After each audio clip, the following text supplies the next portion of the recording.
I'd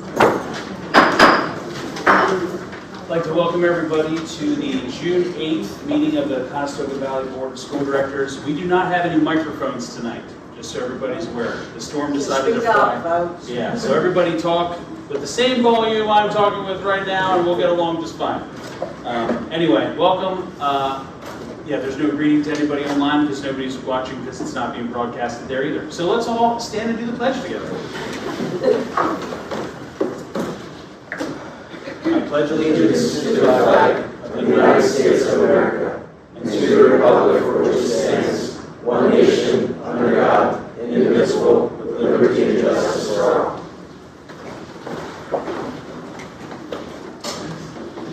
This is our first of 2 meetings per month in which we receive most of the informational presentations as well as discuss and deliberate future decisions. There are also action voting items required on timely issues or to meet time-constrained deadlines. Our meetings observe all legal requirements and our district policies to the best of our ability and understanding. Our detailed agendas and related public documents are posted on the district website for public access. Can I have attendance, please, Mrs. Martin? We have 7 directors present tonight. Ms. Gibler and Dr. Martin are absent. Excellent. So we have a quorum. Are there any changes to tonight's agenda? No changes. Can I get approval for tonight's agenda, please? So moved. Second. All those in favor say aye. Aye. Any nays or abstentions? Awesome. We have the agenda. So we'll start with superintendent's comments. Good evening, everyone. Just a few announcements this evening. Before I introduce some new staff members that we're always excited to introduce, I just did want to point out to the board, in case you didn't have a chance to see it, in the most recent Penny Saver, they did a really nice article on our own school nurse at the high school, Nancy Lopez. So Nancy, I'm sure most of you know Nancy, is wonderful and deserving of some positive recognition. So happy to pass that around if anybody didn't see it. But wanted to highlight her and show our appreciation for Nancy as our leader of our health services program here at CV. So with that said, I have a few new staff members to introduce this evening. First is James Lorenzo. James is going to be a technology support specialist. He has an associate's degree in math and computer science from Harrisburg Area Community College and a bachelor's in computer science from Millersville University. Most recently, he has been working here at CV as an IT summer intern, but we had an opening in our IT department, so he'll be joining us full time. So another example of how that intern program is really working out for us. So welcome. All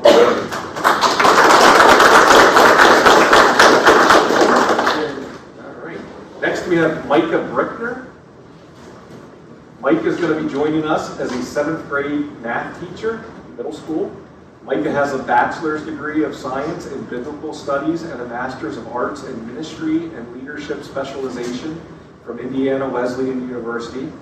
Recently, he has completed his Master of Arts in Teaching from Wilkes University with middle-level mathematics and middle-level language arts certification. This past spring, he served as a long-term substitute in mathematics at Reynolds Middle School in SDLL. And prior to his career in education, he's worked as an executive assistant to the General Secretary for the Brethren in Christ USA, served as a communications pastor for the Meeting House in Carlisle, and was a writer, editor, and communications director for Eastern Mennonite Missions. I think I got it all in there.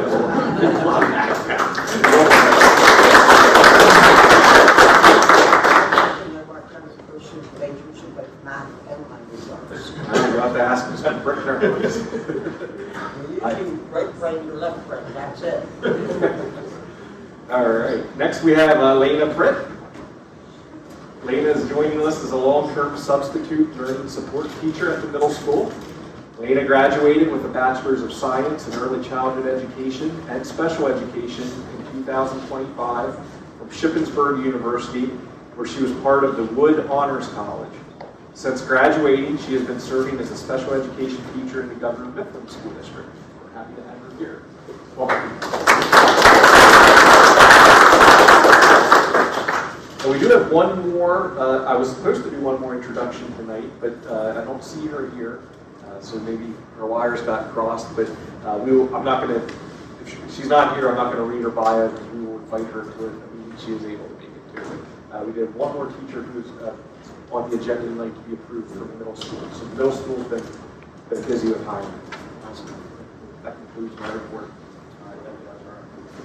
Hart. Any board comments on district activities? And still my thunder. I was going to speak about Nancy Lopez too. I learned a lot about our school through the Penny Saver. I really appreciate those good write-ups. The only comment I heard was from the student pictured in the picture. And her comment was, if you're going to put me in the paper, put my name in the paper. So I told her I would say something. So there's future reference. If we picture our students, maybe we should throw their picture in the paper so they can show it to mom. Look, mom, I got sticked by Nurse Lopez for a picture. Any other board comments for district activities? I have a question about graduation. I was not able to watch it online, and a couple days later, I couldn't find it. Did we unpost it? No, it's still there. Somebody must have got it through it. I looked on a website, it's from the district, and Well, because my daughter was one of the graduates, I have it saved in my favorites. So I will show Oh, you right where it is at the end of the Thank you. video. Thank you. Not that I've gone back and watched that moment a couple times or anything. That's embarrassing. Absolutely. And I know there's been a lot of, I do want to give kudos to the senior high school boys volleyball team, who almost made it to states. From my understanding is the high school's boys volleyball team has not gone that far since 1983. So kudos to those guys. It is very strange to be a graduate of high school and yet your sports season has not ended yet. But I guess that's true for a lot of some of the sports that just can't wrap up by the end of the year. But kudos to those guys for fighting to the very end. The last game, although I didn't attend, I know it was 5 games they played, lost 2, won 2, and just missed that third one to be able to get in the States, but we're super proud of them. There's been a lot of late girls softball that's still going on and finishing up, which you can see one of the games is going on right out here, so we wish them the best to finish up their season. So other than that, any other comments for the evening? All right. So this is the first part. We have no presentations tonight, so this is the first part of the meeting for any public comments on agenda-specific items for tonight. If anybody has anything they want to share. Yeah. So now up first in our action discussion items, we have the review of change orders for the Leola project. Mr. Peters, how are you? Good evening. And Mr. Johnson. I'll come along for support. Yes. Yeah, we have a few change orders tonight as we're closing out the contracts for the Leola project. The first one, the general construction, is a group of a number of things there, including ceiling, exterior ceiling at the entry canopy to the auditorium, to the little addition. The second one there is, as we were repointing, there's a few places where we needed additional stitch ties, which would secure some of the looser brick there, so that was found during construction. We added bathroom partition and pre-K bathroom there, and then there's 2 there that are associated T&M work, so they included some wall cleanup, some code-related items that were required during inspection, some wall trim, some marker board work, some paint.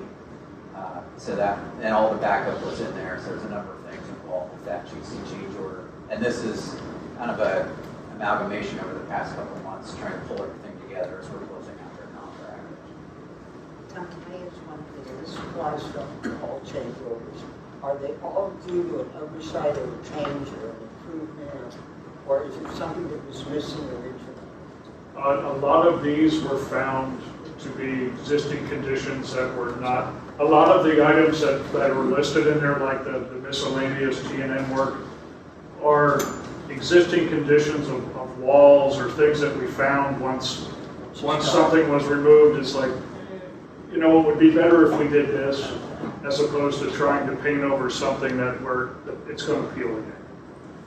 Does that apply to most of these other change orders too? You know what I'm looking for? I know exactly what you're looking for. Anything that was in the electrical Those were all requested items after the fact.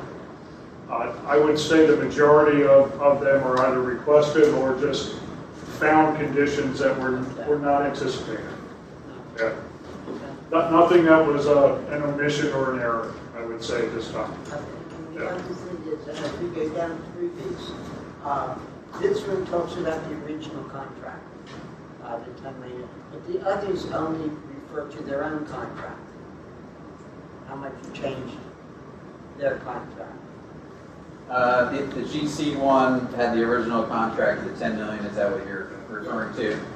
Yeah, and then the next one, the EC, had their original contract listed there, which is the 5.5 million. Okay. I like to see what the total contract. Total of everything. Yeah. Okay, Okay. understood. No, So we- not more so- above or below or equal to budget. I can tell you that the original contract amount for across everything was $23,184,000. The current contract total of everything is $23,418,000. So that's about a 1% change over the course of the project across all fronts. Yeah. If you want to look at the EC one, as Ken just mentioned, this is additional items that were requested for TV locations, wireless access points, some cabling for sound systems in the cafeteria and auditorium. So a few things that were necessary or requested afterwards as we were finishing up. And then we have the allowance memo. So we put some of the changes against the remaining allowances we had for the EC. So you'll see there aren't any allowances left for the electrical contract. So some of that work and listed right at the top there with the COR7, the IP monitoring, and the additional TVs, that was put against the allowances rather than making change orders. And then the last two here are, as we're closing out the mechanical and the plumbing contract, these are the remaining allowances that were unused. So we're taking a deduct of $22,000 for the mechanical contract, and then the other one is a deduct of $16,000, almost $17,000 of allowances for the plumbing contract that we didn't use.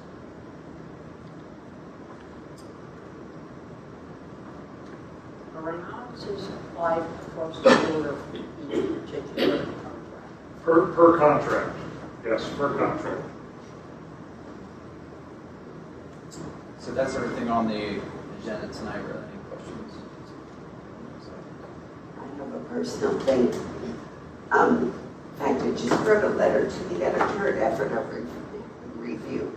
I am thrilled to see bathroom doors in Cattaraugus County starting to have a European lock on them that shows vacant and occupied. Are we thinking about this for any? We have those already at the middle school, Okay, I wondered.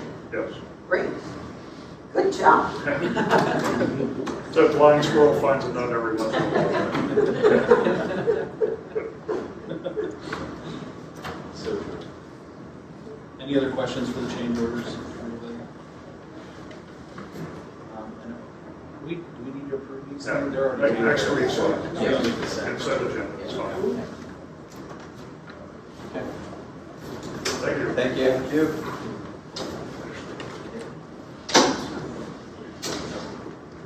All right, up next, you'll see attached is the superintendent's report for June 8th. So I will take a motion to approve that. I move we accept the superintendent's report as presented. Second. All those in favor say aye. Aye. Any nays? Okay. And then we have the approval for the board affirmation statement, which is whenever the mailing and location address changes, it's because of using the temporary school, because the school is moving. So I think I remember when we did that for Leola, but it was 2 years ago. So every time it feels like a new thing, but anyway, that all has to be submitted legally and everything to change that register. So it is 2 address changes, but if we take the title, I will take a motion to approve the board affirmation statement, let's say for Fritz and Leola. So moved. Second. All those in favor say aye. Aye. Any nays? I didn't think so. Okay. All right, then we have the review for the proposed final budget. Mrs. Hudson.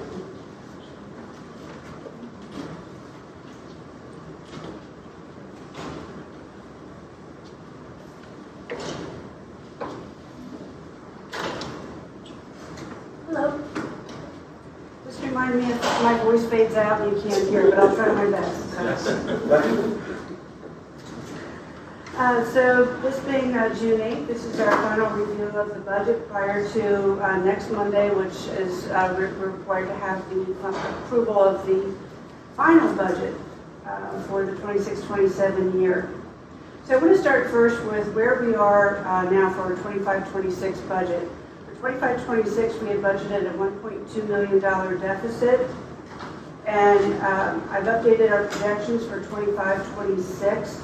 Our revenues and expenditures changed slightly based on some additional data that we had, some more information. And in April, I projected a $1.5 million deficit for the current year. We're able to drop that down to a $1.2 million deficit, and hopefully that will even decrease as time goes on, but shouldn't be significant. So that leaves us then with a $12.4 million fund balance projected for the end of this June. So as I mentioned before, the Act 1 index is 3.5%, and that is what we're recommending as a millage rate increase for 26-27. We cannot apply for referendum exceptions that would allow us to increase our millage rate higher than the 3.5 because we accept the Ready to Learn adequacy funding. I did run a calculation the other week. If we were to forego the Ready to Learn adequacy supplement, which is $1.4 million, we could apply for the special education exception, but that is just under $1 million. So it does not support us to do anything but go to the index and accept the Ready to Learn adequacy supplement. Plus, the Ready to Learn adequacy supplement is in place. They put that stipulation there that if we go above the index, we don't get the adequacy supplement because they're trying to provide us with that subsidy in order to take pressure off of taxpayers. So with the average cost of a dwelling in Conestoga Valley being $215,000, a 3.5% increase will equate to, unfortunately, a $122 increase to homeowners in the district. And even with that millage rate increase, we're still going to be in the lower bracket compared to other school districts in the county. I don't have any of the summaries of what other districts are doing because they're still making changes as we have been. But other districts we're seeing having millage rate increases of the index 3.5, and some districts are able to receive an adjusted index based on certain factors in the formula. They could actually go up to 4.1%, for example, and some of those districts are going up to that. But we have one area where we have to keep our focus on too in the upcoming years is what are the Act 1 projections going to be. And I did show this last month, but for 27-28, the Act 1 index will be dropping down to 3.2%.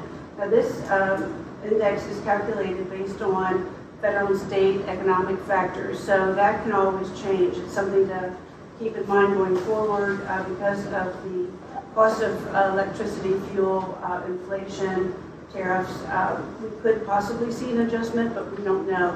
The Act 1 index is updated and announced every September 1st, so that will be the first that we're going to be able to know what 27-28 millage or Act 1 index will be.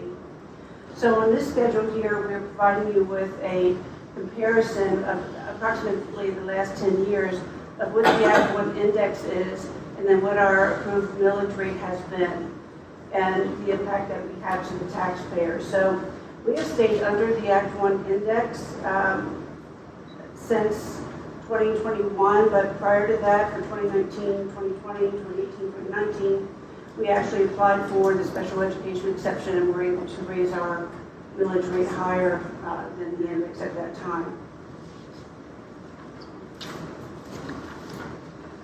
So this slide is just giving you the comparison of what our revenue generated will be based on the 3.5% millage rate increase compared to 3.25 to 3.0. We could use whatever factors of index change, percentage change. I just prefer to go with quarters like that. But the Act 1 index of 3.5 generates just under $1.9 million. And then you can see how it decreases with each quarter percentage decrease. The amount of revenue is approximately $142,000 per quarter that we would be losing. So if we were to go to 2.5% index, which I don't recommend, but that would be a loss of revenue of about $568,000, which is significant. So I'm running the millage rate scenario for you. I'm showing you the total revenue that's been prior to the millage rate being included. So for millage rate, our revenue is about $96.8 million. Our budgeted expenditure is $100 million. So deficit is $3.1 million, but when we add in the millage rate increase for 3.5, again, we have that $1.9 million additional revenue source, and then that brings our deficit down to $1.1 million. But going across, you can see the impact of the deficit, and then also what I wanted to show you here too is the impact of the fund balance. Based on this 3.5% increase, our projected budgeted deficit for June of 2027 will be $11.2 million. If we were to go lower, all the way over to 2.5, for example, our projected ending fund balance would be $10.6 million. What page is that? This is on 6. Excuse me. 6. I'd say slide 7. Oh, slide 7, okay.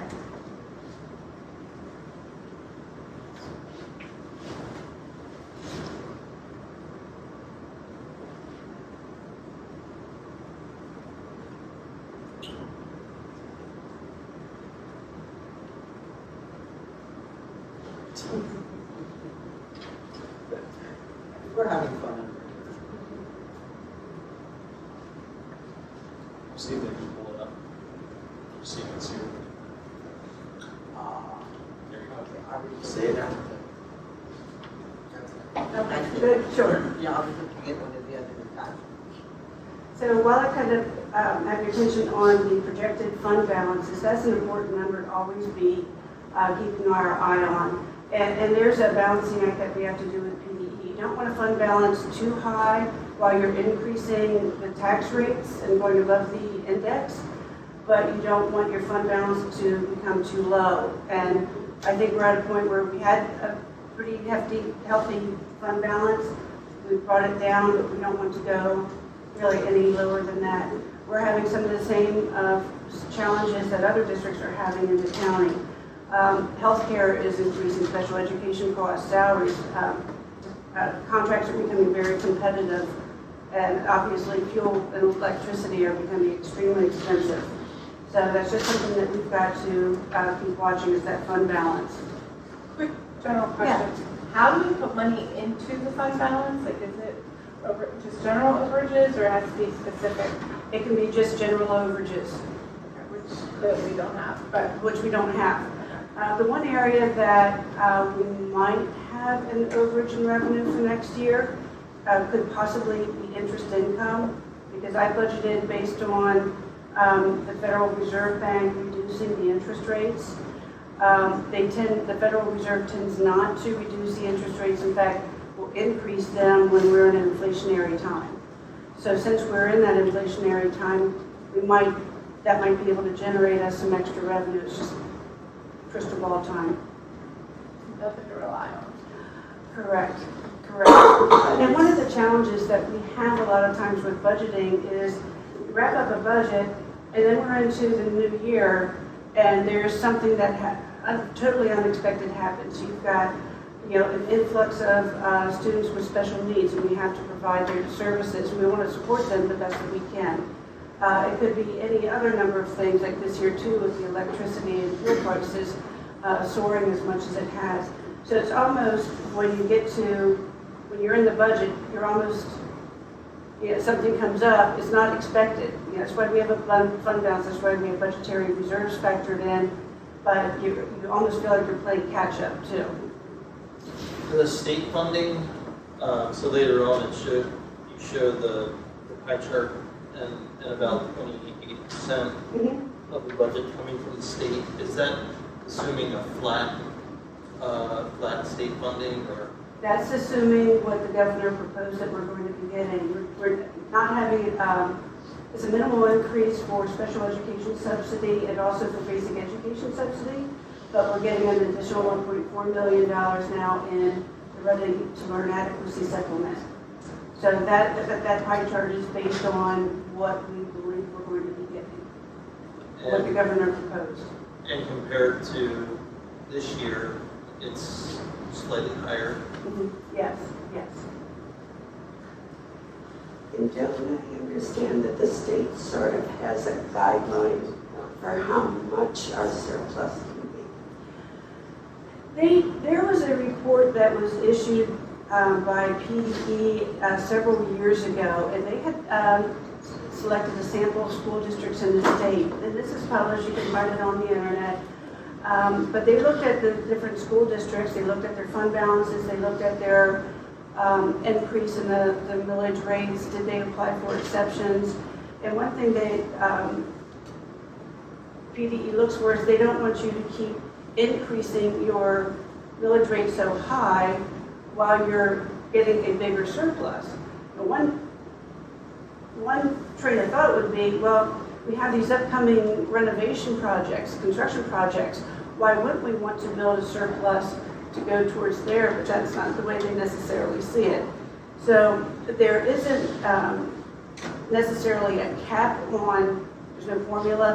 They don't say you can't exceed X for a fund balance, but they do say that our unassigned fund balance, and I can talk more about this too next week, because that's on the agenda, our unassigned fund balance cannot be more than 8% of our budgeted expenditures. So 8% of our budget expenditures is going to be about $8 million. And you say, well, we've got $11 million in fund balance. Well, how do you account for that? We look at what our needs are and we say, okay, PSERS keeps increasing. The rate has been kind of stabilized, but our salaries increase, so the rate increases. So we can say, we're going to take part of this difference in fund balance and we're going to have it assigned to meet future PSERS needs. We're going to have it assigned to meet future inflationary factors, special education costs. We've got reassessment coming up, actually starting now, so that we're going to start seeing assessment appeals next year, which is going to unfortunately affect our tax base. We have one appeal at the end of the year. We lost $300,000 per year in real estate tax revenue because of that appeal. And that appeal, the assessed value actually dropped on that property because of the economic factors. So there's a lot of moving parts that goes into it. So I didn't want to go too far in the weeds with you on that one, but that's, I think, the best higher overview I can give you. Is that good? Okay. It'd be interesting to see where that assessment is in that property the coming year, because it changes quickly. Yes, No absolutely. matter what it is, we're going to challenge it. But the thing is, the higher it's assessed, the more wiggle room there is for us. Yes, absolutely. Yeah, we've got other future growth, as I mentioned in previous meetings, that we know is there, but we don't know when it's going to come on our books, and we don't know what the value is going to be.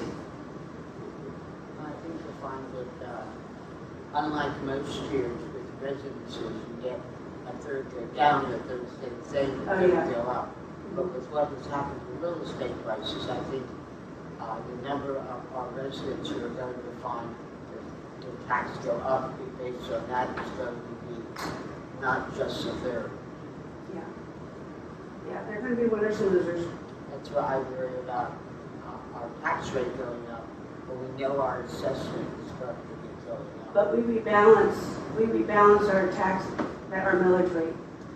So when we Yeah, get, but we're allowed a 10% leeway in that, right? oh no, yeah, no, it's, so if the assessed values go from where they are now and market value saying it should really be this, we we have to drop our millage rate down proportionately so that really with reassessment, we're revenue, Our revenues are something. we're revenue neutral before Are we we add. allowed a 10% leeway when we rebalance? We used to be allowed 10%. I'm not familiar with that at all. We just went through reassessment in 2018. Well, it's way back, Yeah. so I assume it was still there. Yeah. That should be level. Yeah. No, I'm not, again, that was a while ago, so I'm not sure. I don't recall that though. Is that true for county taxes too, or just school taxes? No, I don't. That's a good question.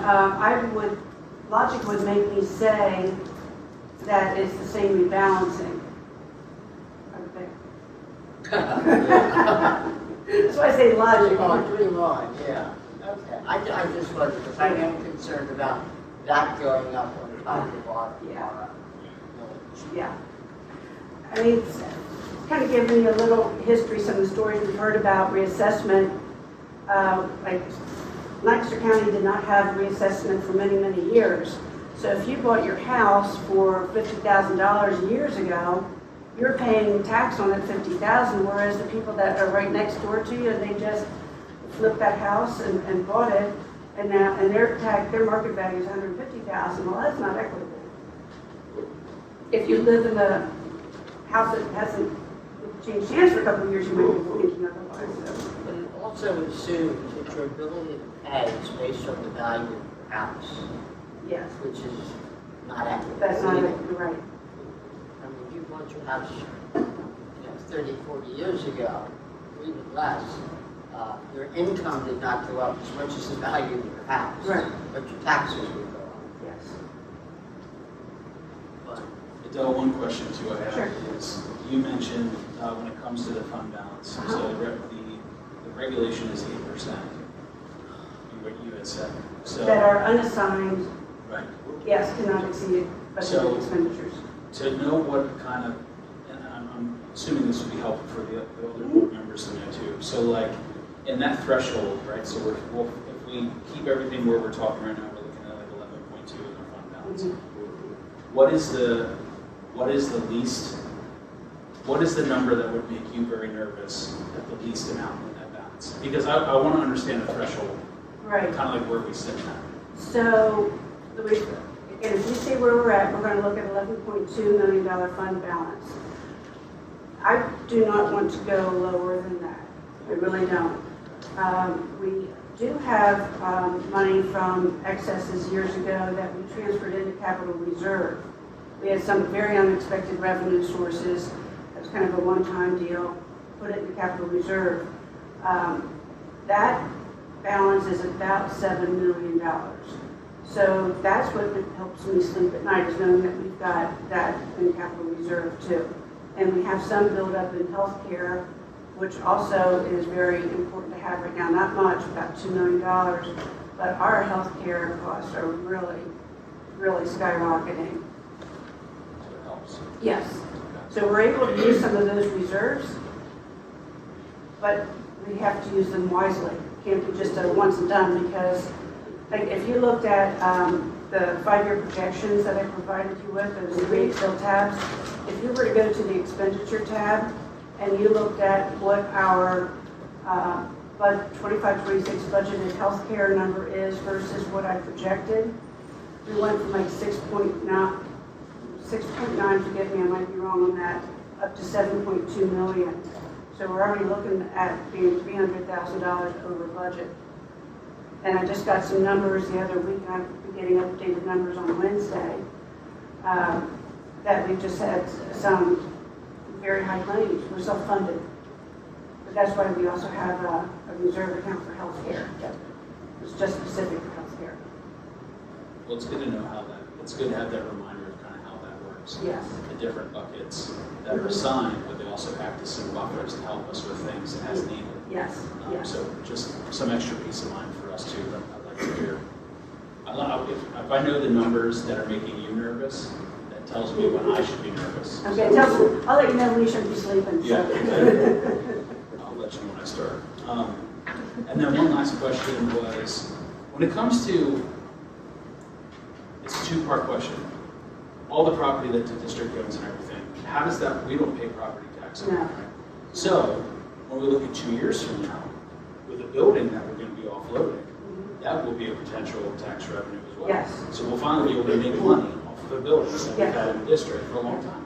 Yes. Here you go, all the problems will be solved in 2 Well, years. thank you. I won't be here then. Hey, you can read about it in the paper and smile, Adele. I'll send you an email. Knowing me, every Monday night, I'm going to be logging on watching the board meetings. Adele, another thing I know I've always been told, I don't know this is well as you, but when we talk about that 8% unassigned fund balance, that really, when you do the math, is like, that keeps the lights on for what, 4 weeks, 5 weeks?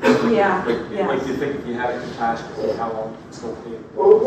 So Yeah. that's why you want to keep it around Yeah. there. That sounds outlandish, but you also have situations like this past year where you did have districts going and borrowing money because the state budget wasn't passed and Right. there wasn't money flowing through the districts, and we're still getting our tax and local revenue and so on. But that's why you don't want to keep that too much lower than your 8% because if people think you're sitting on these piles of money, that really just pays the bills for another month. Yeah, it goes fast.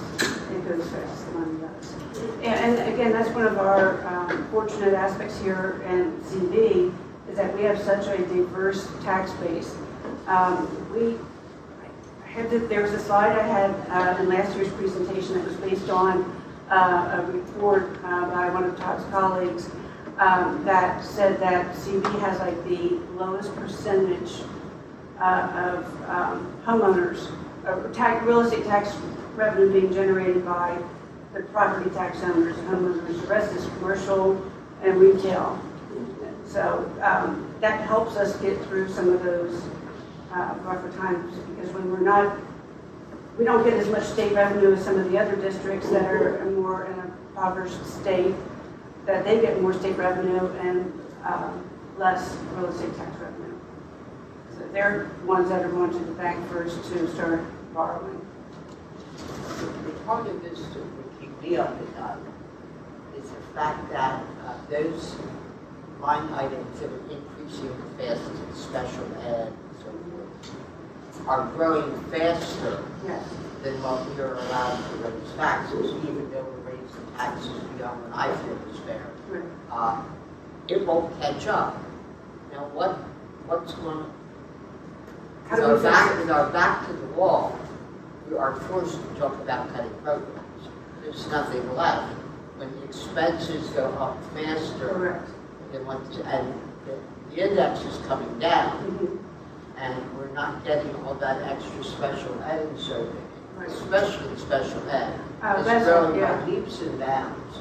Yeah. There's no way we can tax our way out of this problem.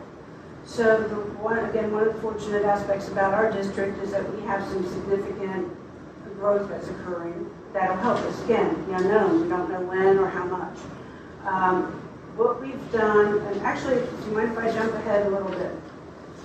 Dan, can we go to, I don't have the numbers on my PowerPoint, but to the 26-27 expenditure changes since May 11th? Yeah, that's where I am. Yeah, okay. That's where I am. So, next one. Next one. Perfect. So, this outlines the changes that we made in expenditures since back in May when we presented. And this was a concerted effort by not just cabinet members, but also the entire administrative team. We went back to the administrative team, said, hey, we need you to cut 10% out of your building department budgets. They did that.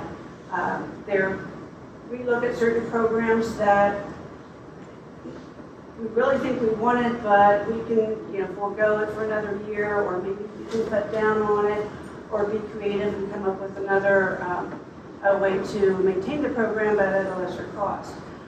We had a meeting with the admin team also to look at some of our contracted services listings, look at the vacant positions, and what can we do with what I refer to as vacancy management.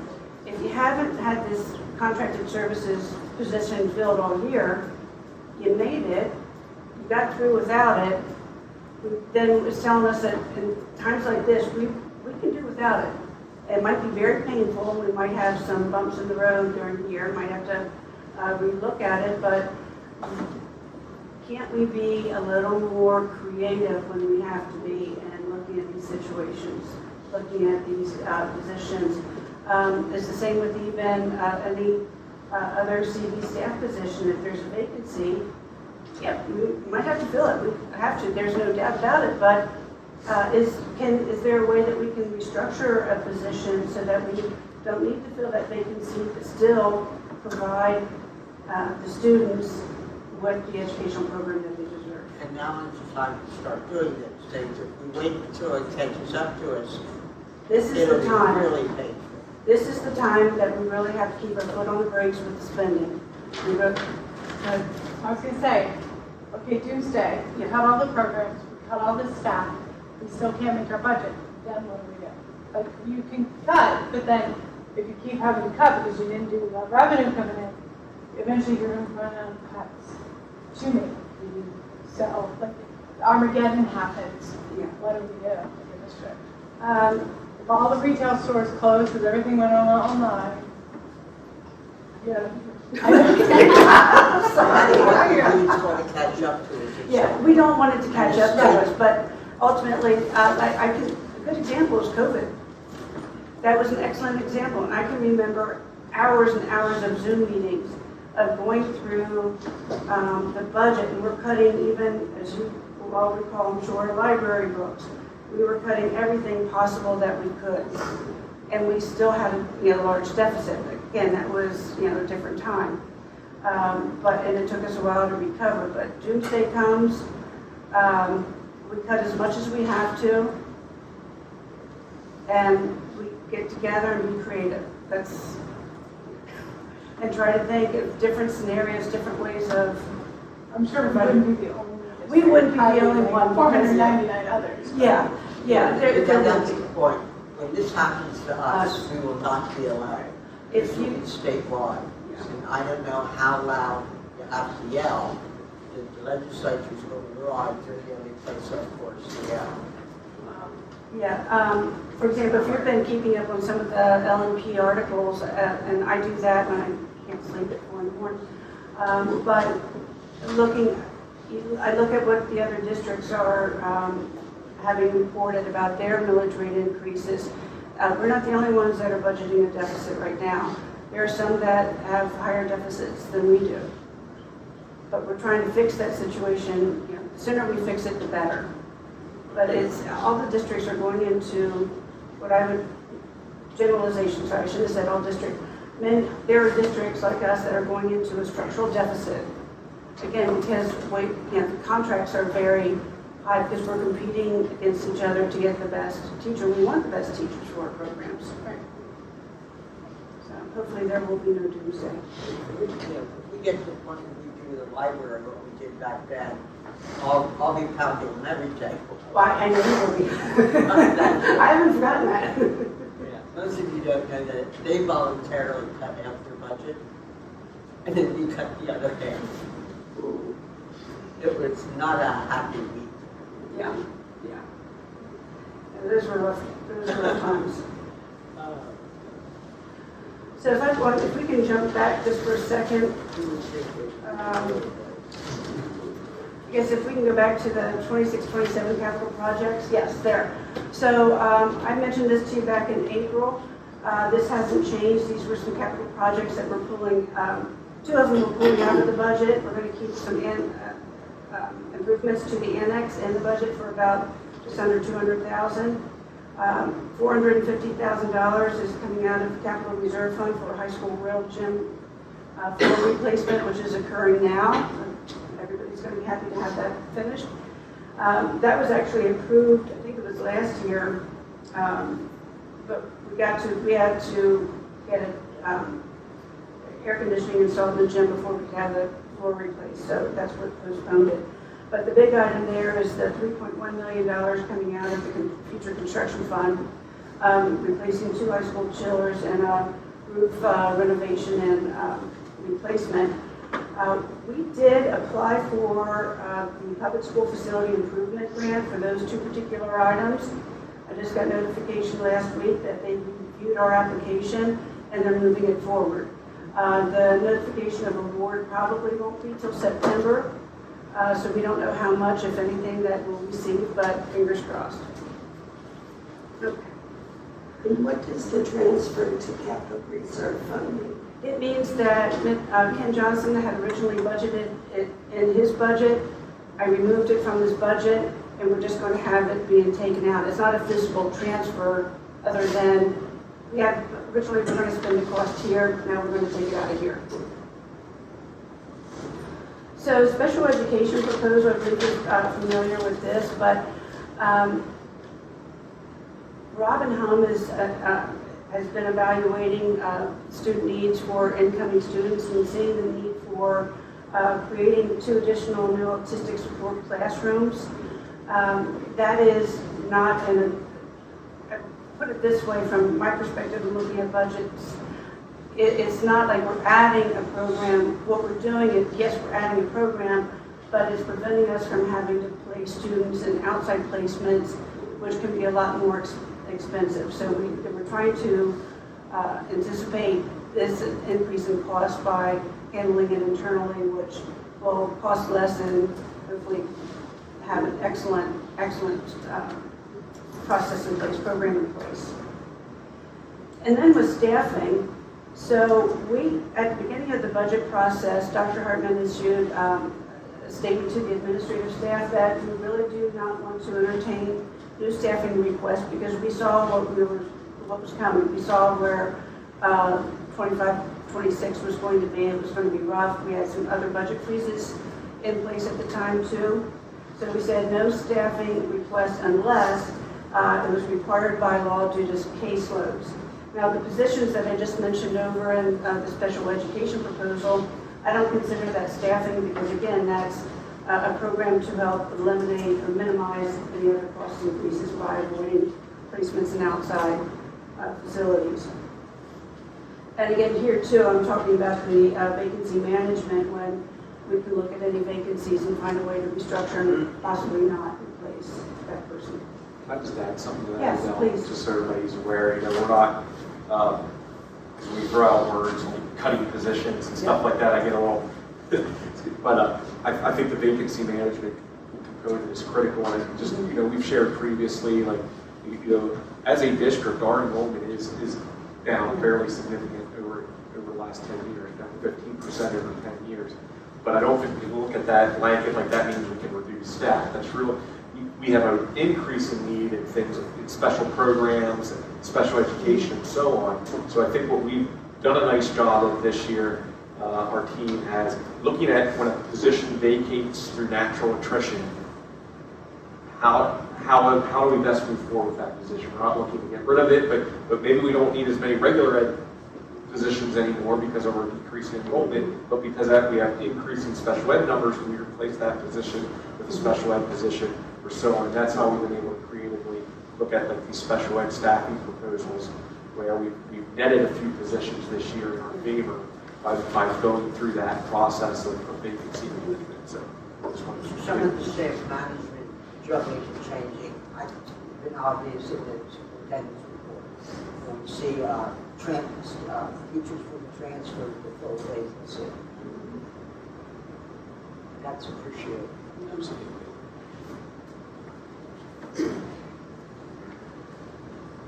Okay, the next slide, again, this is the changes in revenue from last month to this month. It's just 3 items. Again, I thought we could go ahead and increase our interest income only by about $55,000. PCCD grant revenue of $134,000. That's actually a wash because you'll see that on the next slide where we're receiving the PCD revenue grant, but we also have the related costs included, so it's a net. And then due to some staffing adjustments, we have a decrease in our state subsidy for Social Security and teasers. Can you remind me what the PCCD stands for? Police, Crime, and Commission. It's a safe called Safe Schools Grant. Safe Okay, Schools Safe Grant. Schools, yeah, okay. That's a Safe Schools Grant. Okay. I try with acronyms, I do. That one I I think had. that's what we got one time when we called it PCCD state issues. Okay. All right. That one I did not remember. Thank You make me inject back with PCCD grant. It's PCCD. That's what I just said. Yeah, It's the just- Safe Schools. Yeah. It's the Safe Schools grant. They said it's basically the Safe Schools grant. Oh, Yeah. oh, thank you. I'm sorry. I was so busy trying to. I just learned it, so you're good. Now I'm too busy figuring it out to listen to it. Okay. All right, so the next is just the pie chart of the revenues. Again, nothing really changed. Still pretty much the same. 60% of our revenue pretty much comes from taxes. And then on the expenditure changes, it's a little more involved. First is that there's $272,000 of reducing personnel costs, again, through the vacancy management. There's some other salary adjustments increasing by $19,000 compared to your PCCD grant. I mentioned before our building budget allocations, they were able to shave off $162,000. And then we also had some technology software adjustments. Some of that was from Mr. McGraw's budget, as well as there's some software agreements where they kind of front load the cost. Pay that, but we'll smooth it over the term of the agreement.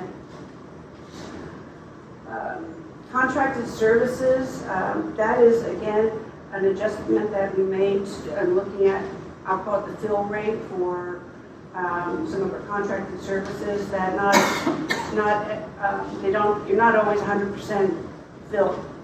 There are a lot of vacancies. So I was able to adjust our budget for that, as well as, again, the admin team got together last week and looked at, hey, what can we do here that we can pull some of these positions, additional vacant positions out of the budget and save some money. So that's what that represents. We had some decrease in some various professional services of $50,000, and then the net the special education proposal net cost is $362,000.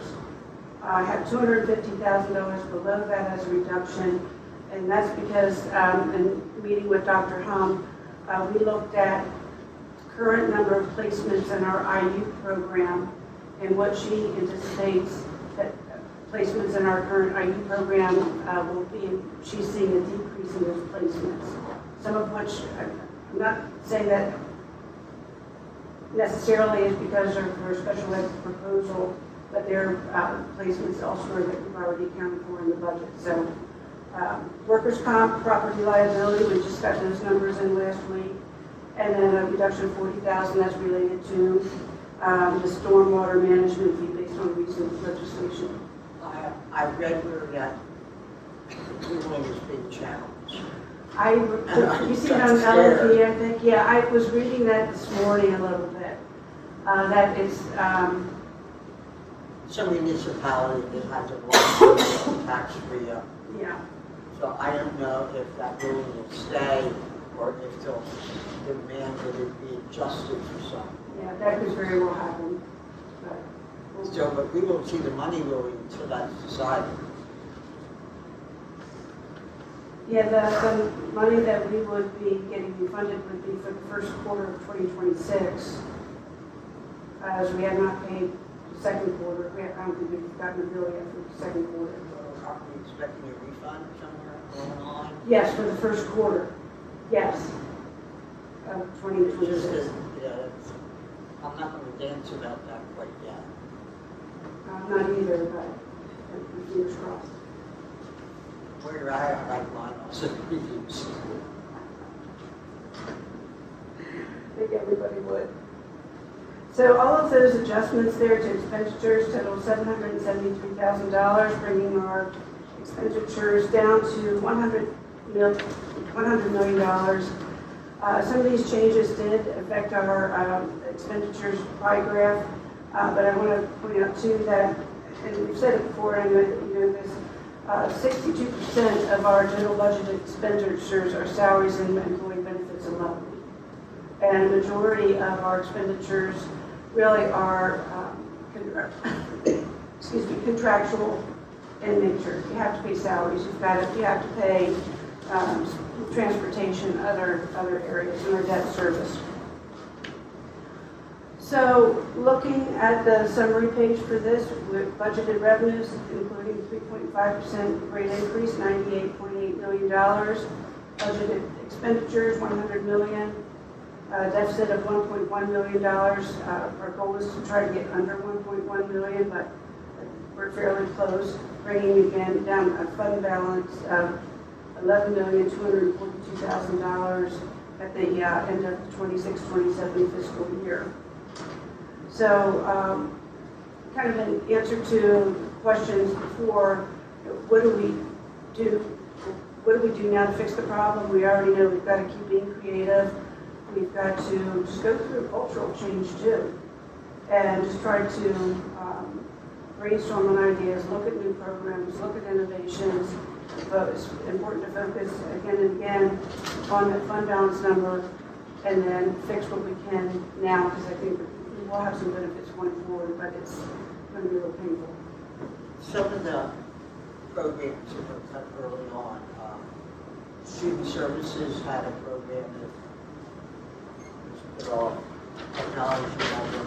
Are those things kept on the back burner to bring back next year? Potentially, I'm not sure the specific program you're referring to. We tried not to cut specific academic, cut any academic. Some of them were proposals. Yeah.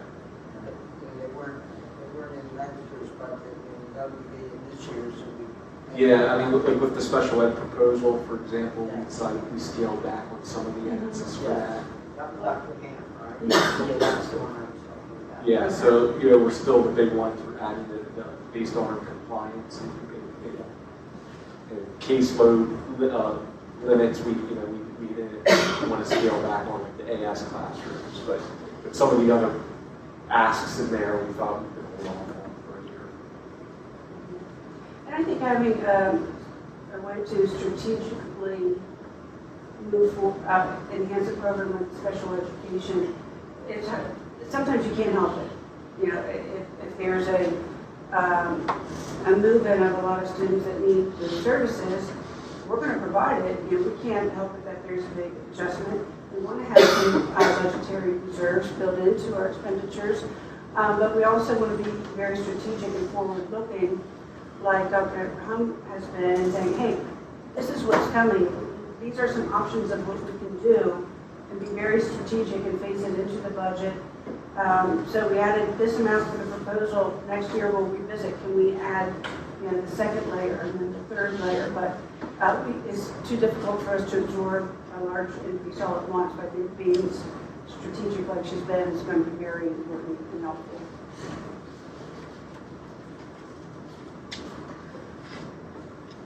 Any questions? Oh, not done. Sorry. The last two slides is just a comparison. I've shown this to you many times before of CV's millage rate compared to other districts over the past several years. And then, again, the final slide is just keeping that out there about our debt service. Our annual debt service payment is $8.5 million per year. With thoughts, with questions, any brainstorms, magic wands? I have to say, working with the administrative team this year and other years, this year especially, and everybody was all in. They recognized the problem too. Everybody wants to support their department, their building, and do what's best, and I support that too.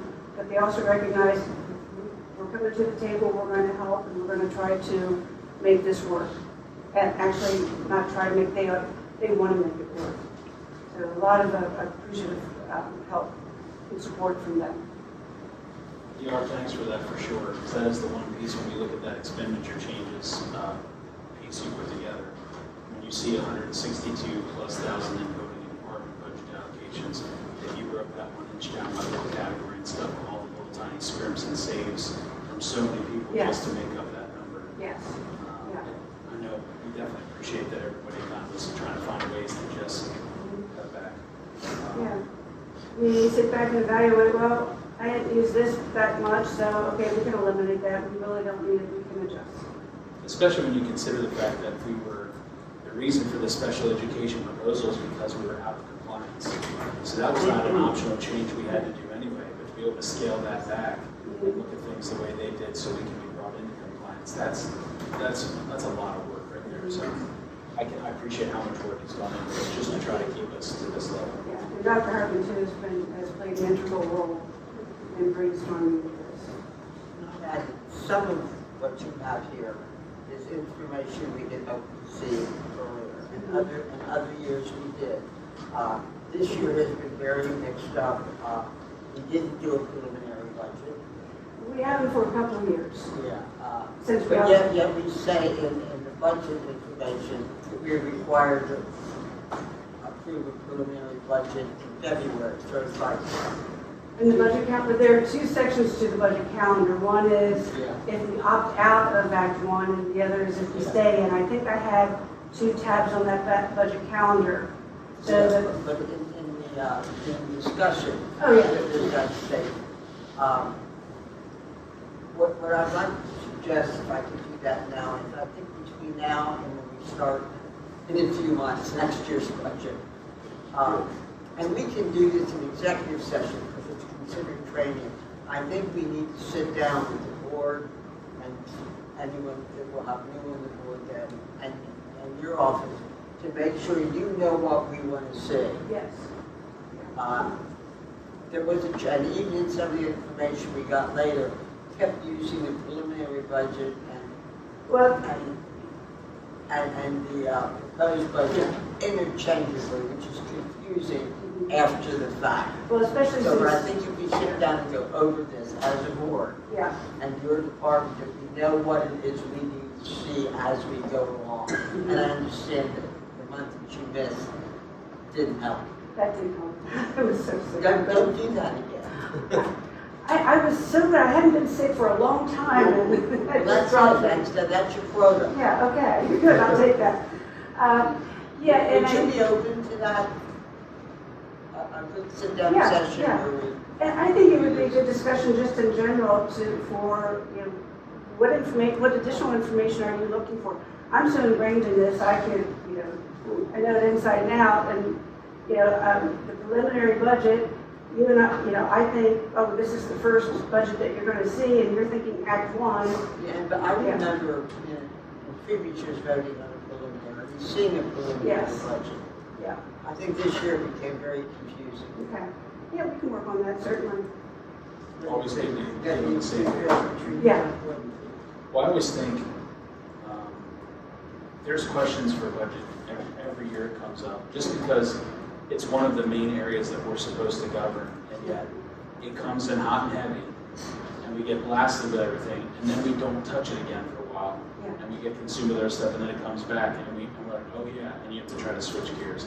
But I think kind of a sit down of like, and also just being reminded, what are all the requirements from the reporting, everything, just so we always know what your timeline is operated, and then you know what we're wanting to see and everything. It's definitely a good time to get back on the same page. Why not? I think that's a good idea, and I think too, what it will bring to the table is everybody has a different perspective of what they want to see.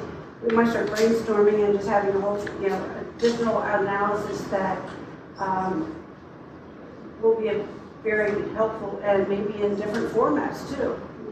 Well, I think what made it tough this year is we didn't see this coming. We knew it was going to be tough, but we didn't see in numbers what was coming, and then all of a sudden there it was. There it is. That was, that was confusing. I won't Sorry. get sick anymore, I promise. Can I just add one point of clarification? When we talked about the special ed proposal and compliance, I just want to be clear. We're not out of compliance this year with anything. I don't want anybody to think our case, it's based on our projections for next year coming in, what our numbers are related to new students rising from elementary level to middle level. We need to add some programming. So our projections would be that if we didn't add those programs, we would in the future be out. Oh, yeah. I don't want anybody to think that we're like, we got dinged by PE or something for being out of compliance for anything this year. Do we have many students with special needs that we can't bring back? Like, we have to have a classroom. Absolutely. Do we have a lot of that? Is that growing too, that subset? think you're seeing your biggest, correct me if I'm wrong, Sarah, with that. Our biggest increase we're seeing is AS and ES, emotional support. Sorry. Our biggest increases we're seeing in the area of autism support and emotional support. And that we have enough to take. The ones, and we have programming for that. In most cases, there are some situations where we can't provide service here. For the most part, we've built those programs. Is that pretty level? Yeah. So we're seeing like the low incident situations where you may have to send a student to some placement. I don't know if those numbers are increasing with sending a student to a deaf or hard of hearing school somewhere or something. So yeah, there's always unique situations where, for whatever reason, there's a service that a student needs that we can't provide in-house, regardless of the program that we build here.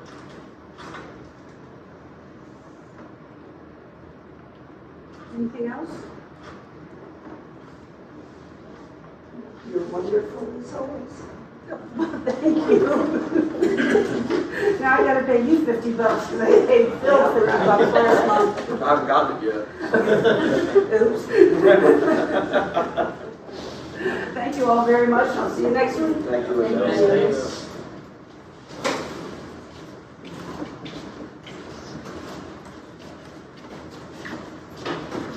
Oh, I have one more question. Very quickly. My favorite question. How you must know. It's probably around $200,000. We haven't got a notification until Around 200 per year. Per year, yes. I forget what it's up to now. Is that for this year's wow? Yeah. I've not gotten a recent update from the township. I'd just like to know how much we put back. I know. Well, you're already here. All three of you came up, so I appreciate that. So this is the review for the student handbook for 26-27. This is the draft. There's two attachments you guys can see there. One that lists the changes, kind of like in a quicker format, which I appreciate, and then the whole handbook itself for the second attachment. So whenever you're ready, go for it.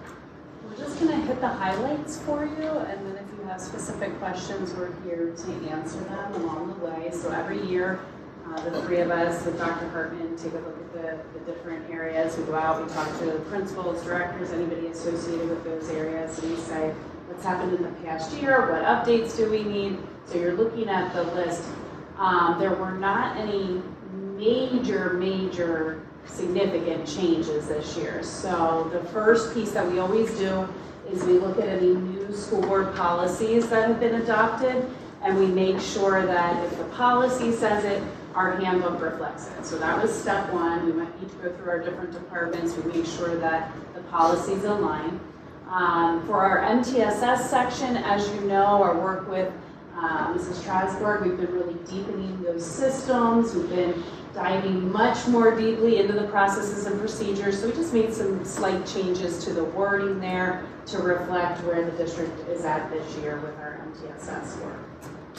And then you can note on page 13, there were changes to the attendance area, which are basically the changes that completely reflect what's in our board policy for attendance. So we just took the board policy and put it right into that attendance section.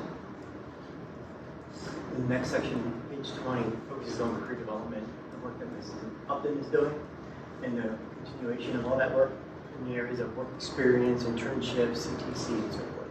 Just getting it in line with our program we actually have. For the student conduct, what we did there was we aligned our terminology, and we also reorganized the document so that it was much easier to read and to reference.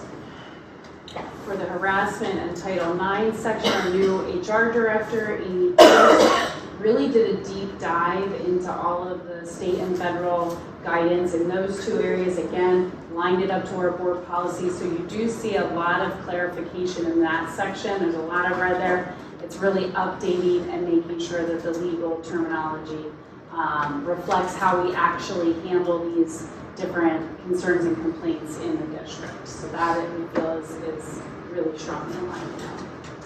For people services, we reorganized and deleted some sections that were outdated. So there are some pieces in there that were related to RTI, which is equivalent to MTSS. And now that we have a section specifically for MTSS, we deleted that. We also deleted an area of gifted services, which is also already in our special services area.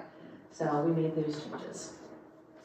And then the last bullet point for student expression rights and responsibilities, we did bring our student dress code up from the code of conduct and where it was listed in with the definitions, and also brought that into reflect board policy 221 as well. That's the high level work that went into each section of the handbook. Is it possible to put a reference from a code of conduct at the bottom of code of conduct, reminding where to go for student expression, just because those two are so linked? It still is in the code. Oh, I see what you're saying. You reference. Just a reminder, because if Yes. if a parent's going, because it doesn't say dress code specifically Yes. or something specific, because it uses that general term. But I think for a parent, if they're like, okay, code of conduct, cool. Where's the dress code? And then they got to go back to the appendix and look for expression. If they just went at the bottom of it, it just said, go here for expression or whatever. That's what I was gonna suggest, like subheadings. Like here's what our code of conduct, here's dress code, here's the page. And I know like all the pages are messed up because you still have the formatting and whatnot to do. But if you do subheadings, because I want it now, I'm not scrolling, and like that just irks me. And as a parent and as a 15-year-old student, you know darn well they want the bullet points. So that's with Mark's just subheadings. So instead of having it under the student rights, expression, responsibilities section, Well, it's not even necessarily moving it from section, it's from this section. have it. A reminder within the one, and maybe this could be a general question, if there's other settings that are kind of linked, like from a thought process of if a parent's looking for, or a student, because a student will go, okay, what's the code of conduct? Okay, student expression, and they'll jump down to that. But if it kind of links itself just within the document, say, hey, for information on dress code, go here, or student expression, blah, blah, that's your next header. I just don't know if there's something that's a little bit more intuitive. It's so hard, you're not gonna please everybody, I get that. I'm not asking for that. But I wonder if there's any that it might be good to put an internal connection within the document. It's like, hey, you just read code of conduct, now go to expression, that's here. That way they don't have to go back to the top and look for it again. Just because we don't have them in order in the appendix, just because of the nature of where they're priority, where they need to be. And obviously code of conduct is much more important than the expression piece as far as where that information needs to be. That was my only thought when it came to the structure. I will admit, I do not read the student handbook every year. But I do read it, at least scan through it every few years, and that was this year. And when I got down to the different behaviors, and this is something, and maybe I missed it, but most places where you had an initial short, you told us what that stood for, except for one that was PIMS, which is evidently required state reporting, but I came across that a number of times and it was always PIMS, while other ones in parentheses, it showed you what it meant. Could you tell me what PIMS stands for? Pennsylvania Information Management System. Oh, okay. I knew it had to do with what had to be reported. It's almost like its own term now. I would expect a lot of people don't even know what that means without really looking it up across the state because it's NIMS. Well, if I came across it often enough, I got the idea what it was about. Just another word. Yeah, we have certain incidents that are, in education, we call, our PIMs reportable. They're coded that we are required by law to report those infractions through the PIM system as a part of that. That could be indicating that there's schools. It's PIM safe reportables. But other than that, I was able to follow a lot of the code of conduct. Once I get past all the I see where you see it. rigmarole down to the bottom part, where if I were a parent with a child that had been disciplined, I could find exactly what was there, what was required, and I would know what was required and what was voluntary from administrative point of view. I think as a parent, knowing what you can choose from, perhaps, that you feel is more appropriate, for your child. I like that. I think that has to be, unfortunately, and I don't know if you could switch them around, but as a parent, when you go into that part of the code of conduct, you almost don't know there's that simplified chart because it's at the end, and I'm wondering if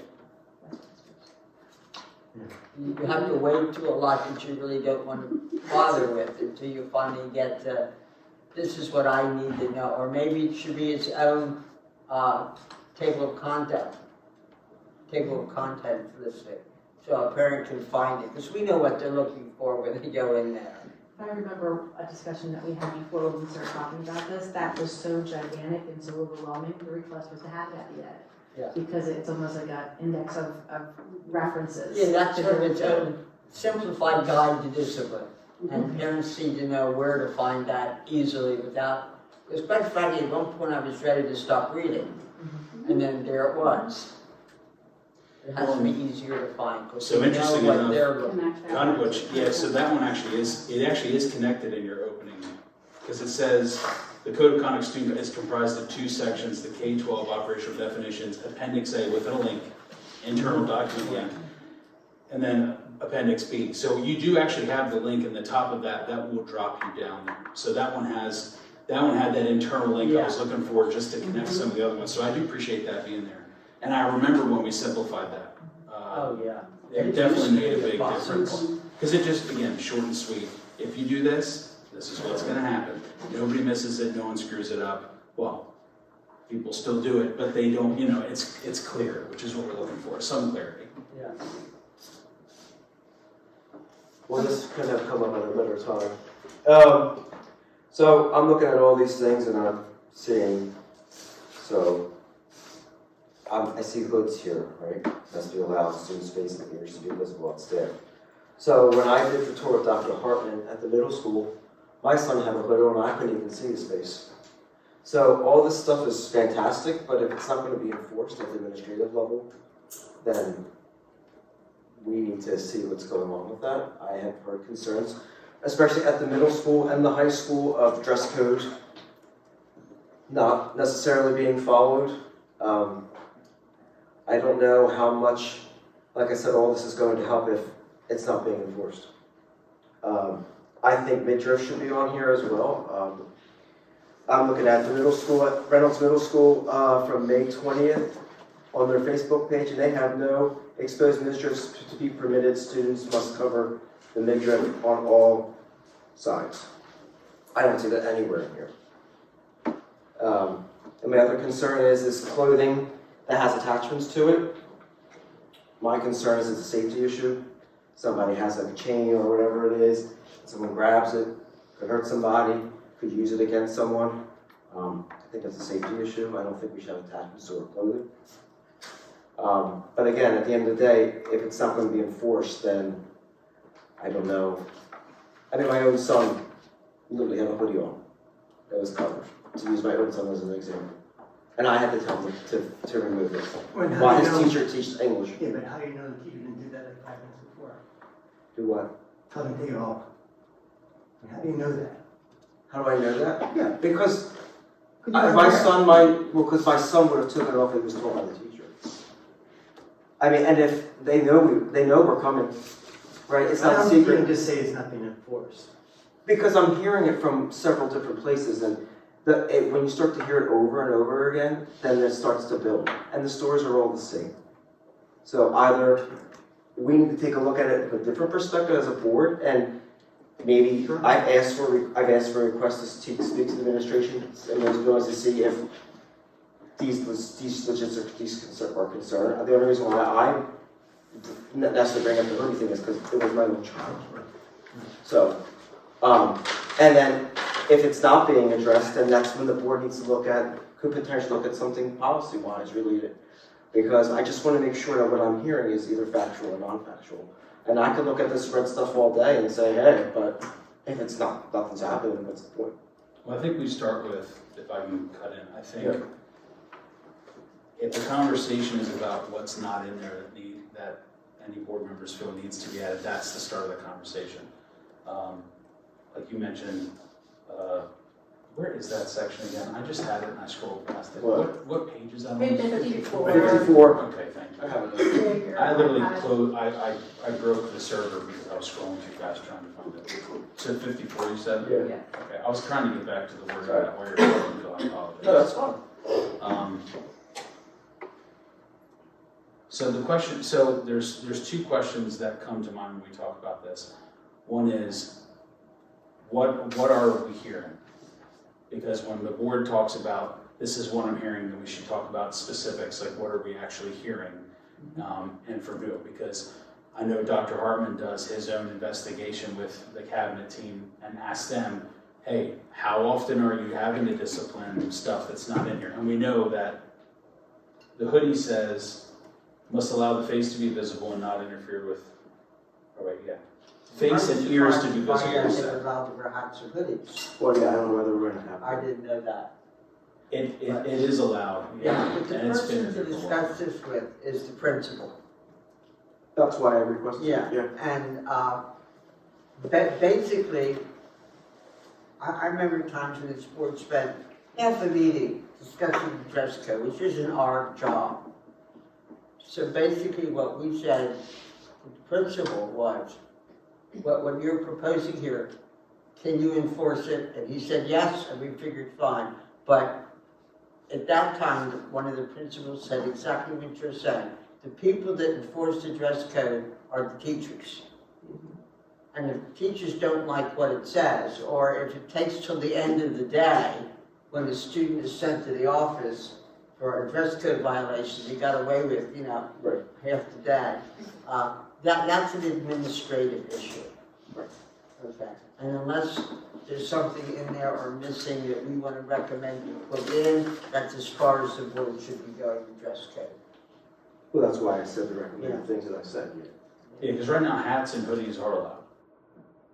They are allowed, like you're allowed to wear hats and hoodies. I in was school. surprised to find that changed. Yeah. I remember when there were signs on all the doors reminding people to take their hats off. COVID changed a lot too when it came to some of that stuff. And there are some allowances when it comes to some of the sensory stuff. Absolutely. That I understand students that. have, there's definitely some of those things. I think that's probably the big impetus for why there's a trend towards not being as restrictive with headwear. You have the Crown Act now. You also have with hats and hoodies. I think sometimes it is the sensory thing, and obviously you could still. It would be certainly permissible as long as it's consistently approached to have it in your dress code. That's not allowed. Where I've seen that get schools, and if there is an exception, let's say a student has a 504 agreement that they're allowed to wear a hat because of sensory issues or a weighted hat or something like that. Not every of the 200 staff members in the building, not everybody knows that. And you end up having teachers yelling at kids who are allowed to have it, who are walking down the hall with it. So it just became a challenge to enforce. So I don't think having that, I'm not saying I agree or disagree with that, I think that's probably some history behind why that was a change that was made. My understanding, I don't know how long, we haven't changed anything this year in this section, have we? So this is all stuff that's been previously approved in past years. Ironically, when I first started working here, when I came here, I was surprised that we allowed hats in the building. Because the district I came from, we didn't allow. That's very accurate. So that's 25 years ago. Right. I was So I about mean, to it's, ask you I what year mean, that this whole thing just keeps. I was about to ask you what year that was, Don. Yeah, but to repeat myself, I feel our job is simply to tell administration, we want you to review this. We want you to find out if it's being enforced. Correct. It's not for us as a board to deal with that. On his comment on the chains and attachments of the chains, would that fall under our weapon policy? Typically not, Unless it was used as if such. it was used as a weapon. Yeah. The weapon question always comes up because there's so many things that can be used Right. as weapons, That's so why I said it safety. becomes hard. And so what we have is, they have a link to our board policy on expression and dress code in there. And we don't have, the board policy is really open. We don't apply any restrictions at the policy level. Correct. So it's just how that's disseminated down. So I think kind of like what Idette's saying is, if this is something that we want to ask a report on as far as how many incidents, if we're gonna get into the nitty-gritty of kind of like that as a starting point, how much correction is needed on dress code. One of the things to always be mindful of is anytime you put down more stringent restrictions, because I know when I had asked Dan about it earlier, from a midriff standpoint, for example, there are conversations that happen between admin and exposed midriff saying like, hey, this is pushing the limit. Maybe we should pull that back a little bit. And it's from their protection and also just from, some of it is just blatantly pushing the line, which we know kids push the boundaries in all areas. The hoodies and hats is just a slightly different conversation from that standpoint because it's never, that would be a big change. We've never enforced that because it's never come up. So the question will be, I think maybe it's twofold. For those of you that are hearing stuff from people, what is the nature of that? And maybe communicate all of that to Dan, just so he knows what is the nature of the argument, because they need to know exactly what they're dealing with. So that would be number one, communicate all that with Dan. And then maybe number two is, if the board wants to do that, if we want to have a report on kind of what this looks like from their level, that will help us fill in the gaps. Definitely that way we're not doing any of the back and forth firing stuff. It just becomes really simple.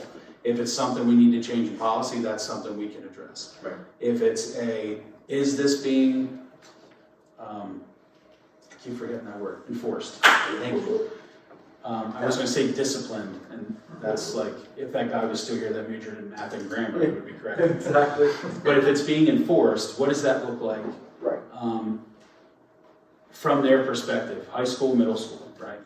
Because they're the ones, particularly, I would assume that falls on mainly the assistant, the APs, and all the buildings. How many times are they having to address that with kids? What does that look like? Because it's funny, when I read this, the one question that comes to mind is if we say, oh, come on. Anyway, it says something about when wearing a hood, their face and ears must be shown. And I'm like, how do they do that with a hood? You tuck it here and then you put it behind your ears and like, okay, I'm in compliance. Like, no kid is ever wearing a hood like that. Exactly, that's what I was. That's space. Yeah, so it's, what does it say? Hoodies must allow the student face and ears to be visible to staff. And ears. Yeah, to make sure they're not wearing earbuds. Right. But Because you can't pull the drawstring. yeah, so you can't look like a speed skater. Right. These issues are building specific. Right. It is the principals, if they feel that the dress code is not enforceable or is not reasonable, then that's their job to fix it. Right. Can we move on? Well, yeah, but I want to hear the report. I want to hear, that's what Well, yeah, we can ask for That's what I want. a discipline report on And it, sure. maybe this just opens the door, because when I, like for what we're talking about, when we look at that particular comment, a hood must show the ears, it just kind of goes, okay, does that language need updating? Just that line specifically? I don't know. So maybe when you guys are looking at that report too, it might shed a little bit of light, and we can come back together and have a discussion about it. You share your findings, we share what you guys are hearing. That's definitely important. Share that with Dan, and then we'll come back together and have a discussion about it. I know admin, but I'd like to see every teacher get, hey, how are you doing this? Because it's less about teaching and more behavior management, and they're here to teach. So I'd like to have feedback from like every teacher. Yes, it's a problem, no, it's not, because they're here to teach, they're here to manage behaviors of kids. So Well, and I would say- admin has a different viewpoint than every single one of the teachers. And I would say to a degree, you know, and not that dress code isn't important, we don't want students, Right. you know, violating our core components of, you know, things that are violent, things that are vulgar, inappropriate, too revealing, so on. You know, I used the term a lot, I shared with Mark earlier, though, we we do try to keep the main thing, and our principals, assistant principals, Sure. teachers are not dress code police. Right. We don't want them to be. This is a public school, you know, and so to me, it's not a question of like, what can we enforce and not. We can enforce anything. Our principals, assistant principals are more than capable of enforcing whatever the dress code policy is. It's a, what do we want our position to be on this? Do we want, you know, our school board policy right now says we want, you know, we understand dress and grooming as a manifestation of personal style and individual preference. Do we really believe that, or don't we really believe that? Do we do we want students to be able to express themselves? Obviously, with caveats, you know, so on. And so I think, you know, I think we're open to any of that conversation, but it's also, you know, it's not that things aren't enforceable, but it's also, you know, if a teacher does have an issue with the student's dress, and they send an office referral down saying so-and-so is wearing a shirt that's not appropriate today, you know, it might not always be top priority. Somebody's not dropping what they're doing to address at that moment. They're addressing it like they would the kids chewing gum in class. Okay, we'll get to that, Right. you know, later, but it's also not a, you know, it's not a level 4 infraction where we're sending out the Yes. the admin and riot gear to a classroom to pull a kid out and have them change their shirt right there. I think the times change. What Phil says here, we have the right to say we'd like to know how it's being enforced. But after that, perhaps it's their place to say, you know, we've got to review this. Right. And make sure that what we're saying is reasonable. And I'm not saying enforce it, but I mean, the kids will buy into it. Yeah, right. And I think of Rash, if there's things that aren't in there that we think are common sense things that should be, because I just want to make sure, because a lot of this stuff has been in place for years in this district, and there's usually a history behind every reason why something is chosen. You know, there might be a good reason why we, you know, didn't want to fight the midriff fight or whatever, and I don't know what that would be, but you know, there might be a history there. There might be a history why the hats have been allowed here. So I think we're happy to give a report. I'd look for some guidance on the specifics of what you're looking for. Just simply how many dress code violations we're dealing with, or how they're being handled. And what are the most common? What are the The most common and how they're being handled. Are we receiving parent complaints? It's our place simply to say, we think you need to review it. And let them look at it, rewrite it, come up with what works. Right, we need their feedback. Yeah, I need to feed, that's what I'm saying. Are we done? Dress code? Yes. Good.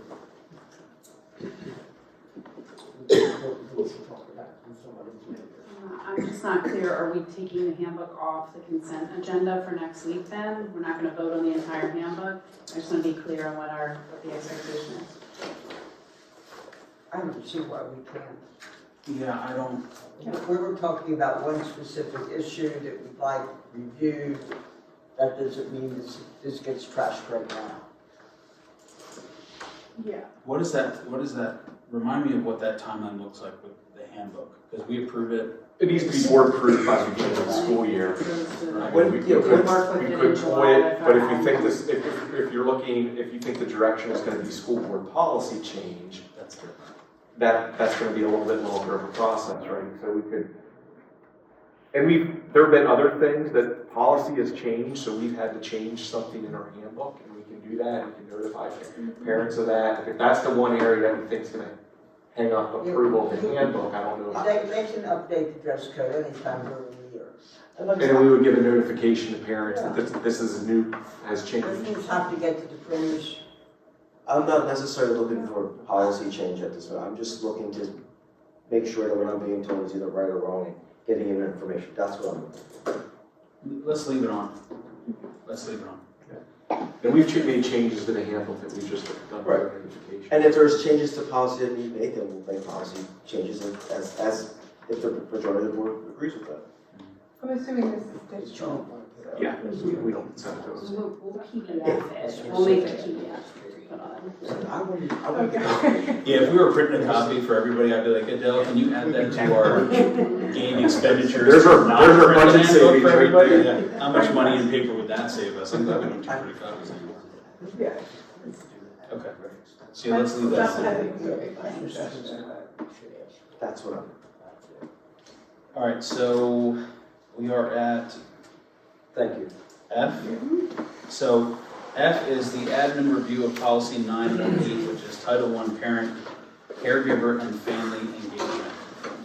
This is an easy And one. I have, mine is not showing something on here, I just get an oops, oh, there it goes through, okay. So this is super easy. We're not recommending any changes to this. Can I tell you how we got here? Sure. Or you wanna, go ahead.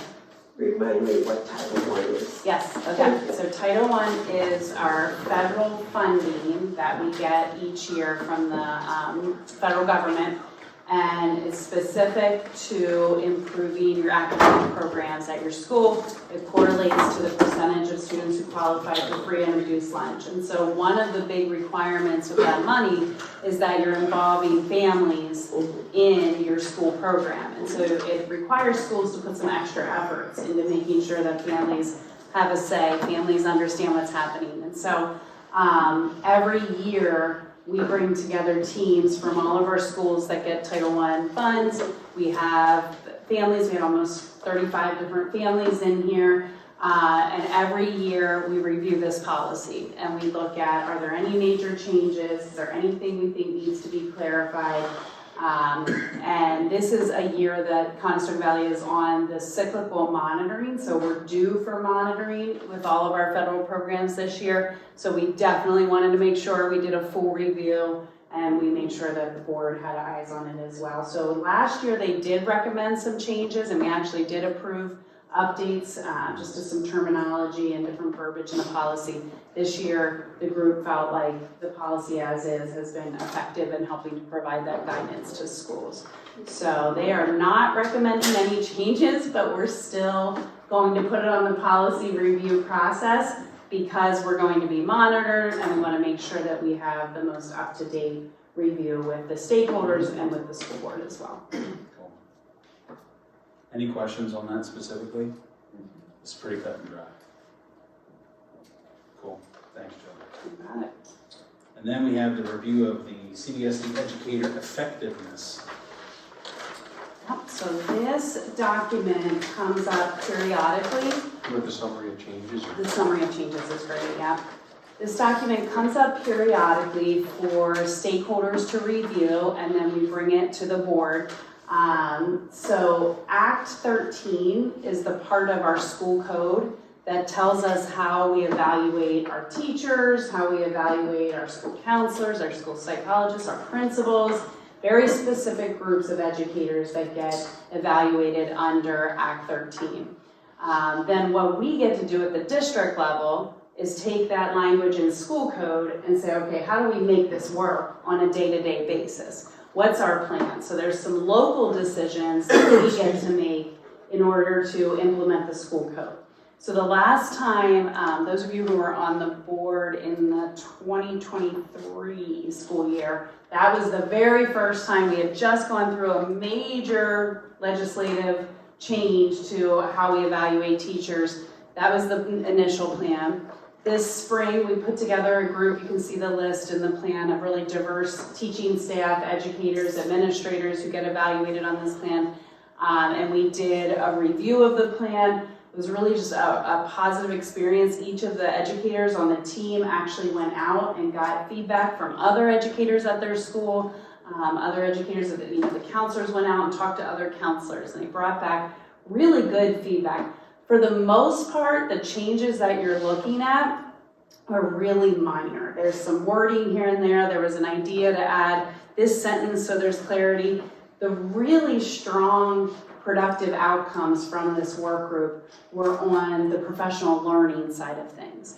And it was such good dialogue to hear all the different educators say, well, this part makes sense to me, but I just can't figure out this student performance measure, the SPM. And could we get together and in our department share different ideas for our student performance? If you would see my professional learning document, which is the way we go out and implement, right? That's where so much of the good dialogue came in. So the teachers on the team felt like the plan itself is working, we're getting good at it, we're in compliance, we're checking all our boxes and making sure we're doing what Act 13, what the law says we need to do. the really good dialogue then came on so how do we use this now effectively? How do we promote more collaboration, more discussion amongst teachers in actually implementing these different pieces? And so I wasn't planning to go over every bullet point here. As you can see, we changed this name to this name. We changed the title here. We updated this. There were not significant recommendations to completely change our differentiated supervision model. That everybody was like, no, we like what's in here. It's the how we go about it and how we work together to implement. Just tell me what an NTP is. Yes, so I got the GPE and PE, but I didn't get the NTP. So every teacher is divided into one of two categories, and this is under the state law. You're either a classroom teacher, which means you're planning, delivering, and assessing instruction for students, or you're a non-teaching professional. Okay. You're a school psychologist, you're a school counselor, you're a special ed consultant, a reading specialist, a math specialist. It's those roles that are not directly planning, delivering, assessing instruction, but they are certificated professionals. They're considered teachers, right, in a school system. But there's very different ways then that we evaluate those two positions. There's specific frameworks we use for a classroom teacher who's in front of kids every day, and then there's a different set of criteria that we use for a school counselor. NTPs, PEs. Yep. I got it. Yep. Thank you. That's the only one I couldn't find what it was. You got it. Yeah, actually, Act 13, like Jill's, and then it's classroom teachers, non-teaching professionals, not support staff. That we're not including our paras or second, but it's the still certificated positions, just not teaching. And then some principals, assistant principals, and what's the other for administrators? The only other than principals and assistant principals. Principals, assistant principals. For administrators? Yeah. Those are the only two we use in CV. I thought directors. Our of special directors are on education- our own. I thought directors of special education fell under Act 13. Yes, correct. Yeah. Yeah, supervisors some of special. Yeah, ed. supervisors Yes. of special So education. that's if you're supervising other people. Yeah. Yeah. Is that specific to special ed? Just that category? Yeah, it was unique carve out. Yeah. So it depends on what your administrator is doing. If they don't have direct supervision, they wouldn't necessarily have to go under. You can choose then which principal. I guess it's because they have a principal and assistant principal of special education, so they'd have to change those titles. Some Right. districts do. It's really your model dictates it, not necessarily what you call the position. So like you said, like we don't, our principal supervisor of special education teachers, that's not the case in all settings. Any questions on this one?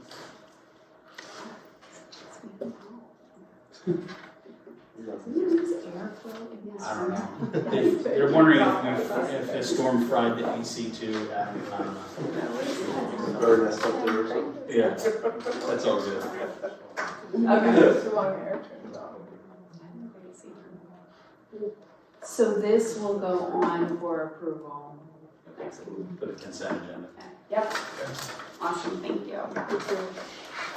When is the next time that has to be reviewed again then, Jill? We try to do it, there's no set time frame. Okay. The group, I asked the group that, I said, what's a reasonable amount of time? And they like that 3 to 4 year time frame, so we'll start looking at it again in about 3 years and see where we're at. Yeah. They review it and they start getting complaints. Right. You hear the concerns, yeah? All right, up next is the review of PE Digital Trust Hub with Allegheny Intermediate Unit with Mr. McGraw. Good evening, everybody. So I have an item, we have an opportunity, the Allegheny Intermediate Unit 1 has created kind of a consortium. So the best way to kind of describe this is if you've ever signed up for a new digital product of any kind and you have to go through and scroll, we need to review all of those things for the tools that we use for our staff and our students. And those are very daunting agreements if you've ever gone through and actually reviewed or read those.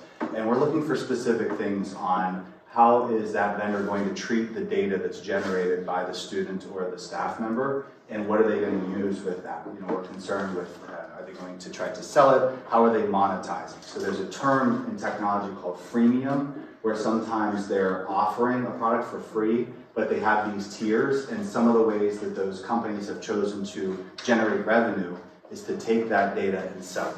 And they can do it in a variety of different ways. But this particular consortium is, districts are always trying to review all of these different agreements, and each one of us is taking a new application or a request from a teacher to use a product that might not be paid, often not paid, and they're asking, is this safe to use with our students? So we have to go through a lengthy review process. This service that they're putting together through the Allegheny Intermediate Unit is starting to work together across in a way where we're crowdsourcing that information from other like-minded institutions like ours as a school district, and we're able to start ahead of the curve. So we get a new request, we can go into this Trust Hub resource that we get access to, and we can find a curated kind of vetted review that we can use to make these decisions faster. In addition, we can actually start to store all of those decision trees on a yes or a no, and where those decisions came from, and create a framework, and then we can kind of have that list publicized as well. We can have different versions, an internal version for the district and an external version for families in the community. So the recommendation, that's just one of the things that it adds. The cost for our size of the district is $1,650, $1,650. It's overall a nominal fee for specifically a tech item, and we do get a $150 discount because one of the services they provide we already get from the IU, so they knock that off, so we're not being a double vendor.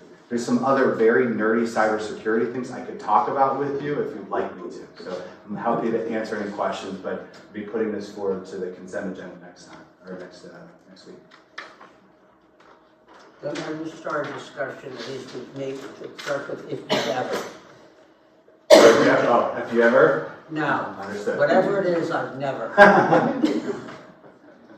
So it's a one-year agreement? This is an annual subscription, so this would be a one-year membership, so it would become an ongoing thing brought to the consent in future years. Seems like a really good idea.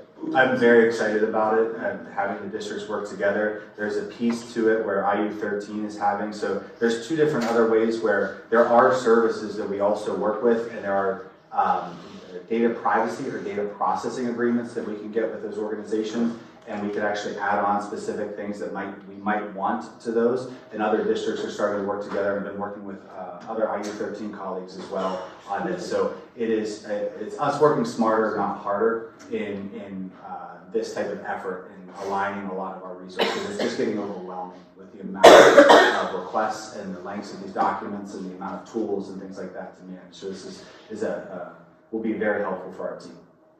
Yeah, I imagine that exploded. When these IUs come up with something, they do force us to trade security for privacy. So our kids' data is a lot more secure because they're not trying to make money off of it. Yes, and oftentimes that unfortunately comes, we had the budget discussion earlier, but typically the threshold for them and housing that data securely is a payment. That's what you're buying because they otherwise are monetizing in other ways, which makes it really hard because there's some really cool tools out there. I'm sure AI is creating more and more all the time. So as teachers find more and more interesting tools and stuff that might help with different types of classroom supports and everything, all of those requests go through you guys, and then they can determine, a couple other teachers have reviewed this, they like it, it's been vetted, there's no hidden membership data, weird things going on, so that kind of stuff. Yes. So, and those types of tools and services are included in this. So it's not just like an app. It is where accounts are created and data is generated. Those are the things we're really looking at, and that's what this tool is designed to help us with. Do you know of any other,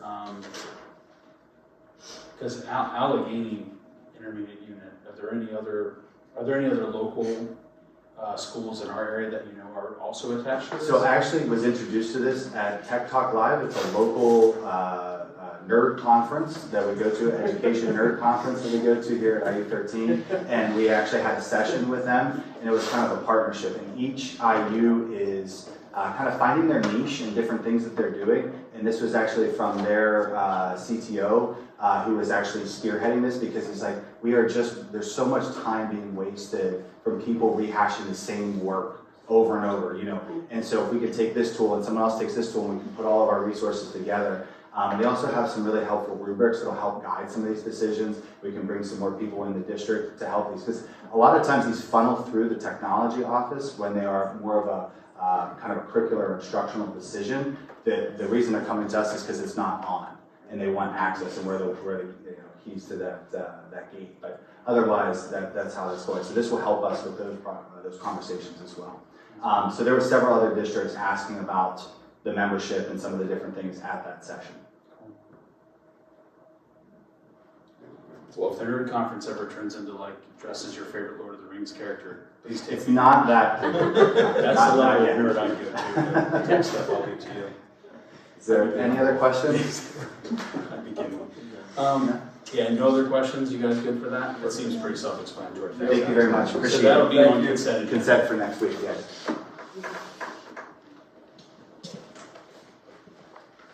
All right, in front of you is the tentative agenda for the June 15th meeting. This is the second part in our meeting for addressing the board for any, not just agenda specific, but any item at all.